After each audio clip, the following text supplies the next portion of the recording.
राधे राधे, हरे कृष्णा। स्वागत है आपका हमारे चैनल पर। आज हम बात करने जा रहे हैं सनातन धर्म के एक बेहद चमत्कारी और पावन व्रत के बारे में, जिसका नाम है योगिनी एकादशी। आषाढ़ महीने के कृष्ण पक्ष में आने वाली यह एकादशी अपने नाम की तरह ही इंसानी जीवन को सब कष्टों से मुक्त कर भगवान के चरणों के योग से जोड़ती है। आज के इस वीडियो में हम जानेंगे कि इस व्रत का इतना बड़ा महत्व क्यों है, इसकी सही पूजा विधि क्या है और अंत में सुनेंगे इसकी वो दिव्य पौराणिक कथा जिसे सुनने मात्र से जीवन के सारे पाप धुल जाते हैं। यदि आप भी अपने जीवन में सुख, समृद्धि और निरोग काया, अच्छी सेहत चाहते हैं तो इस कथा और विधि को पूरा जरूर सुनिएगा। चलिए सबसे पहले जानते हैं इसके महत्व के बारे में। भक्तों, हमारे शास्त्रों और पद्म पुराण में योगिनी एकादशी के महत्व का बहुत ही सुंदर वर्णन मिलता है।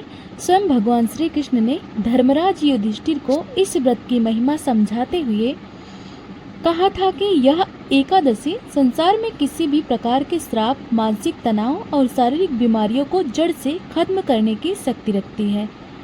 88,000 ब्राह्मणों को भोजन कराने का फल, शास्त्रों के अनुसार जो पुण्य फल 88,000 योग्य ब्राह्मणों को भरपेट भोजन कराने से मिलता है, वही पुण्य फल केवल एक दिन सच्चे मन से योगिनी एकादशी का व्रत रखने से प्राप्त होता है। इस एकादशी का सबसे बड़ा महत्व यह है कि यह त्वचा संबंधी रोगों जैसे कुष्ठ रोग या कोढ़ और अन्य गंभीर बीमारियों से भी मुक्ति दिलाता है। जो भी मनुष्य इस दिन भगवान नारायण की भक्ति करता है, उसे मृत्यु के बाद यमराज के कष्ट नहीं सहने पड़ते और वह सीधे वैकुंठ धाम को जाता है। अब बात करते हैं कि इस दिन आपको पूजा कैसे करनी है ताकि भगवान विष्णु आपसे प्रसन्न हो। कृपया इस नियमों को ध्यान से सुने और चाहे तो कहीं नोट कर लें। दसवीं व्रत के नियम इस दिन पहले यानी दसवीं की रात से ही शुरू हो जाती है। दसवीं की रात को चावल, जौ या मसूर की दाल नहीं खानी चाहिए। साथ ही भोजन में प्याज और लहसुन का प्रयोग बिल्कुल ना करें।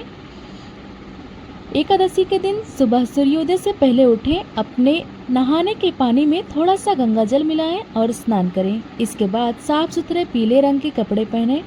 भगवान विष्णु को पीला रंग बहुत प्रिय है। अब मंदिर के सामने हाथ में जल और फूल लेकर व्रत का संकल्प लें। घर के ईशान कोण उत्तर पूर्व दिशा में एक छोटी चौकी रखें, उस पर पीला कपड़ा बिछाएं और भगवान विष्णु तथा माता लक्ष्मी की मूर्ति या तस्वीर स्थापित करें। भगवान को चंदन का तिलक लगाएं। अक्षत की जगह सफेद तिल का प्रयोग करें। एकादशी में चावल वर्जित है। उन्हें पीले फूल, ऋतु फल जैसे केला या आम और धूप दीप अर्पित करें। भगवान विष्णु को जो भी भोग लगाएं उसमें तुलसी का पत्ता जरूर रखें, लेकिन याद रहे एकादशी के दिन तुलसी के पत्ते नहीं तोड़े जाते, इसलिए आप एक दिन पहले ही पत्ते तोड़कर रख लें। मंत्र जाप करें। पूजा करते समय मन ही मन ओम नमो भगवते वासुदेवाय महामंत्र का जाप करते रहें। आइए भक्तों, अब पूरी श्रद्धा के साथ सुनते हैं योगिनी एकादशी की वह पावन कथा जिसे सुनने मात्र से गोदान का फल मिलता है। यह कथा द्वापर युग की है। स्वर्ग धाम में अलकापुरी नाम की एक बहुत ही आलीशान और सुंदर नगरी थी। वहाँ के राजा यक्षों को स्वामी कुबेर थे। राजा कुबेर भगवान शिव के परम भक्त थे और रोज सुबह महादेव की बड़ी श्रद्धा से पूजा किया करते थे। कुबेर की शिव पूजा के लिए हर रोज मानसरोवर से सुंदर ताजे और महकते फूल लाने का काम हेममाली नाम के एक यक्ष का था। हेममाली की एक बहुत ही सुंदर पत्नी थी जिसका नाम था विशालाक्षी। हेममाली अपनी पत्नी से बहुत ज़्यादा प्रेम करता था। एक दिन की बात है, हेममाली रोज की तरह सुबह सुबह मानसरोवर गया और वहाँ से सुंदर फूल तोड़कर लाया, लेकिन राजमहल जाने के बजाय वह अपनी पत्नी के प्रेम के बस में होकर अपने घर पर ही रुक गया। वह अपनी पत्नी के साथ हंसी मजाक में इतना खो गया कि उसे समय का पता ही नहीं चला। इधर राजा कुबेर के दरबार में शिव पूजा का समय हो गया। दोपहर हो गई, लेकिन हेममाली फूल लेकर नहीं पहुंचा। राजा कुबेर शिव जी की पूजा के लिए आसन पर बैठे इंतजार करते रहे। जब बहुत देर हो गई तो कुबेर क्रोध से कांपने लगे। कुबेर ने तुरंत अपने सैनिकों से कहा, जाओ पता लगाओ कि वह दुष्ट हेममाली अब तक फूल लेकर क्यों नहीं आया। आज उसने महादेव की पूजा में भी विघ्न डाला है। सैनिक ने हेममाली के घर जाकर देखा और वापस आकर कुबेर से कहा, हे महाराज, वह हेममाली जो अपनी पत्नी के प्रेम में अंधा होकर घर पर ही समय बिता रहा है। यह सुनते ही राजा कुबेर का गुस्सा 7वें आसमान पर पहुंच गया। उन्होंने चिल्लाकर कहा, उस पापी को तुरंत मेरे सामने हाजिर करो। सैनिक तुरंत हेममाली को पकड़कर कुबेर के दरबार में ले आए। राजा कुबेर के सामने पहुंचते ही हेममाली डर के मारे थर थर कांपने लगा। कुबेर ने गरजते हुए कहा, अरे कामी, तूने अपनी कामुकता के वश में आकर मेरे आराध्य देव के देव महादेव का अनादर किया है। तूने अपने कर्तव्य को भुला दिया, इसलिए मैं तुझे श्राप देता हूँ कि तू इसी क्षण स्वर्ग से गिरकर मृत्यु ले पर जाएगा, अपनी प्रिय पत्नी के वियोग का दुख भोगेगा और पृथ्वी पर तू एक कुष्ठी कोढ़ी बनकर भटकेगा। कुबेर का श्राप मिलते ही हेममाली उसी पल स्वर्ग से नीचे पृथ्वी पर आ गिरा। गिरते ही उसका सुंदर शरीर गलने लगा। पूरे शरीर पर भयानक घाव और कोढ़ हो गए। उनकी पत्नी भी उनसे बिछड़ गई। अब हेममाली के जीवन में सिर्फ दुख ही दुख था। जंगल में भूख और प्यास से तड़पड़ाते हुए वह भटकने लगा, लेकिन अपने पूर्व जन्म के पुण्य के कारण उसकी बुद्धि नष्ट नहीं हुई थी। वह लगातार भगवान को याद करता रहता था। भटकते भटकते कई वर्ष बीत गए। एक दिन हेममाली घूमते हुए हिमालय पर्वत पर जा पहुंचा। वहां उसे महान और त्रिकालदर्शी ऋषि मार्कंडेय का आश्रम दिखाई दिया। हेममाली कांपते हुए कदमों से आश्रम के भीतर गया और ऋषि के चरणों में गिर पड़ा।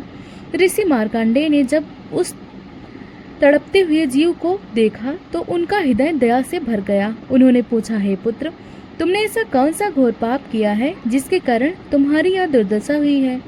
हेममाली ने रोते हुए हाथ जोड़कर कहा, अपनी पूरी कहानी सुना दी। ऋषि मार्कंडेय ने कुछ देर विचार किया और फिर मुस्कुराकर बोले, हे हेममाली, तुमने मेरे सामने अपने पाप को स्वीकार किया है और तुम सचमुच पछता रहे हो। इसलिए मैं तुम्हें एक उपाय बताता हूँ। आषाढ़ मास के कृष्ण पक्ष में योगिनी नाम की एक एकादशी आती है। तुम उस एकादशी का व्रत पूरी निष्ठा और विधि विधान के साथ करो। भगवान लक्ष्मी नारायण के आशीर्वाद से तुम्हारे सारे कष्ट दूर हो जाएंगे। हेममाली ने ऋषि के कहे अनुसार पूरी श्रद्धा से योगिनी एकादशी का व्रत रखा। भगवान विष्णु की पूजा की और रात भर जागरण कीर्तन किया। इस व्रत के प्रभाव से एक बड़ा चमत्कार हुआ। व्रत पूरा होते ही हेममाली का कोढ़ पूरी तरह ठीक हो गया और उसका शरीर पहले की तरह दिव्य और सुंदर हो गया। वह वापस स्वर्गलोक गया और अपनी पत्नी के साथ फिर से सुखपूर्वक रहने लगा। प्रिय भक्तों, कहानी के साथ साथ यह जानना भी जरूरी है कि व्रत को खोला कैसे जाए। एकादशी के अगले दिन यानी द्वादशी को शुभ मुहूर्त में व्रत का पारण किया जाता है। पारण के दिन सुबह जल्दी उठकर स्नान करें, भगवान विष्णु की पूजा करें, किसी ब्राह्मण या जरूरतमंद को अन्न जल या सीधा कच्चा राशन दान करें और उसके बाद ही स्वयं भोजन करके व्रत खोलें। पारण के भोजन में भी चावल का प्रयोग किया जा सकता है। भगवान श्री कृष्ण कहते हैं कि जो मनुष्य इस योगिनी एकादशी की कथा को पढ़ता है या सुनता है उसे जीवन के सभी सुख मिलते हैं। आशा है भक्तों, आपको योगिनी एकादशी की यह संपूर्ण जानकारी और कथा पसंद आई होगी। कमेंट बॉक्स में जय श्री हरि या हरे कृष्णा लिखना बिल्कुल ना भूलें। अगर आप चैनल पर नए हैं तो वीडियो को लाइक करें, शेयर करें और हमारे चैनल को सब्सक्राइब जरूर करें ताकि ऐसी ही भक्तिमय जानकारियाँ आपको मिलती रहें। बोलिए लक्ष्मी नारायण भगवान की जय। मिलते हैं अगले वीडियो में, तब तक के लिए राधे राधे।